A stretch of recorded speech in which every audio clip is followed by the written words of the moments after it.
Yo, what's up? I'm Shawn. I'm Rocco. This is the Dr. Pepper, and you're watching Video Game Hour Live. Are you enjoying it?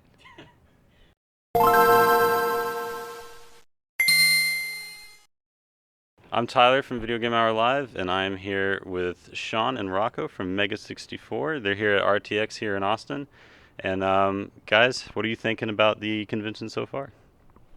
It's fantastic. We've gone to a lot of conventions all over the country. RTX is one of the best run conventions. Everyone is very friendly. It's just a great place to be. I think it's amazing. I want to give a shout out to our sponsor, Dr. Pepper, for making it possible. They did fund this event and our experience here, so I want to say thanks. Do they have Dr. Pepper on campus? On campus, probably. I mean, it's hard not to find Dr. Pepper, to be perfectly honest. It's one of those things where if you go somewhere and there's not Dr. Pepper, you're like, where am I and how did I get here and how do I leave? I completely agree. So Completely agree, and that's why we chose them. We don't choose just any sponsor. Kings of Leon tried to pay us to We said no. talk about them. we said your new and last album sucked. Well, they didn't pony up enough, and we feel like, what a crap band if you can't, you know what I mean? Like, they haven't had a hit since, what, Sex on Fire? It's a tragedy, really, and it's unfortunate you had to go through that, but I'm glad you're with people you like now. That's right. Now, obviously, you guys are most famous for your sketches and the silly things you do. And a question I've always wondered is, how did you guys get past the fact that you're doing absolutely ridiculous stuff in public? And was there a period of, man, I really don't want to do this, and now you're cool with it? Or are you still like, I don't really want to do this, but it's for the fans? So how did you get to the point where you're comfortable with essentially public harassment?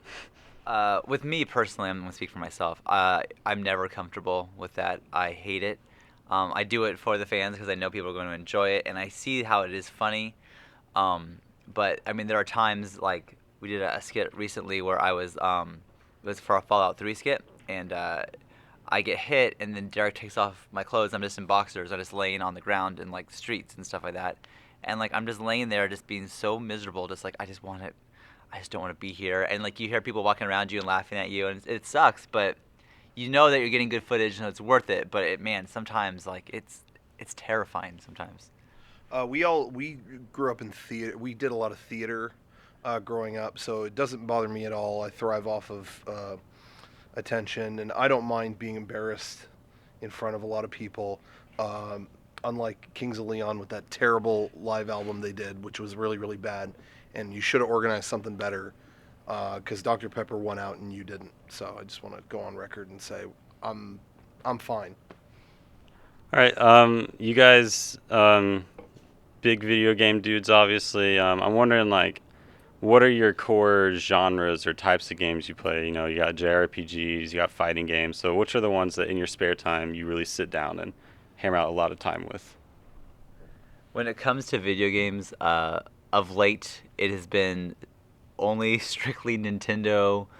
It's been like Mario, Zelda, Mario Kart, that kind of things. I have kids in the house now, so it's more of, hey, if it's rated E, I'm probably playing it. Skylanders, I've been playing that. It's crazy. You get that thing, you put it on the pad. Whoa, it's crazy. I play a lot of, still to this day, even though the DLC ended, I still play a lot of Rockman 3. I would never play a Kings of Leon song. I feel like those guys really dropped the ball, and really a lot of egg on their face. Kings of Leon, they're not good. Not just egg. If you've seen that one concert, that live concert, see them, that bird crapped on them. Yeah, you see bird. That? Is this clean? Do we keep this clean? Yeah, keep it clean. We can. Oh. Bird shit on their face, and rightfully so, because that's what the band sounds like. They dropped the ball, and they know what they did.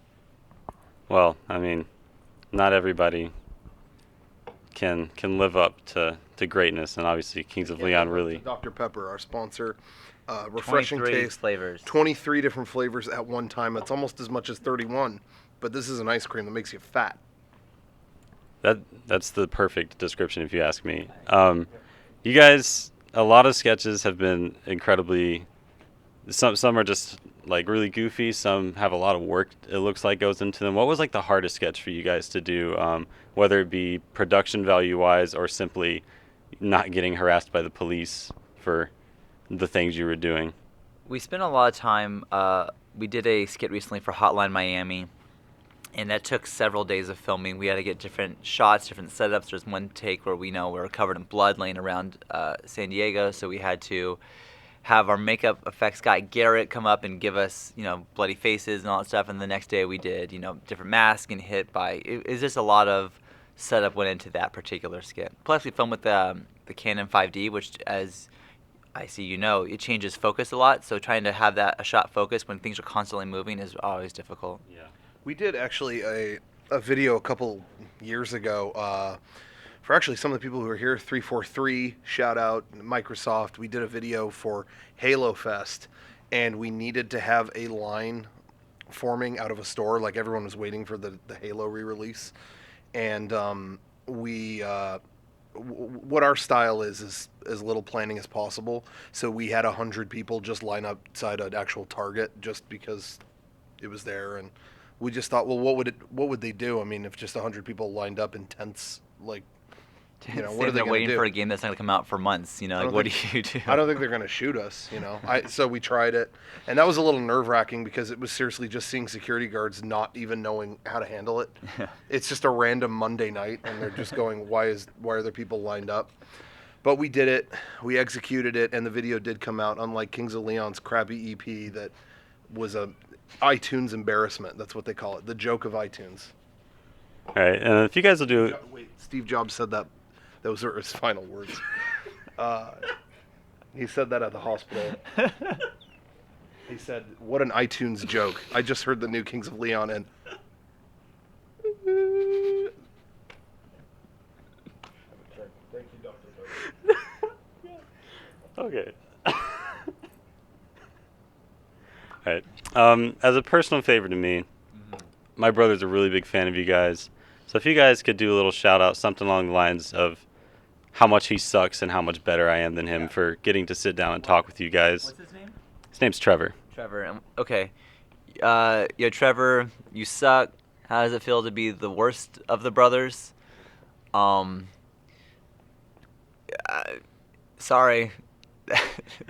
You're so shitty. Trevor, you might as well be in the Kings of Leon. You sound like an ass, and you can't get anything done correctly. You can't follow through on the plans you made. You moved to Leon because you're a. Have you're you the heard the king. song "Charmer" by Kings of Leon? I don't want to talk about that. Well, I haven't even heard it, but that is Oh, not wow. about Trevor, because it goes, "Wow, he's such a charmer," and that is not Trevor. That's bad. Thanks, guys. That was great. So, last thing, if you just want to introduce yourselves.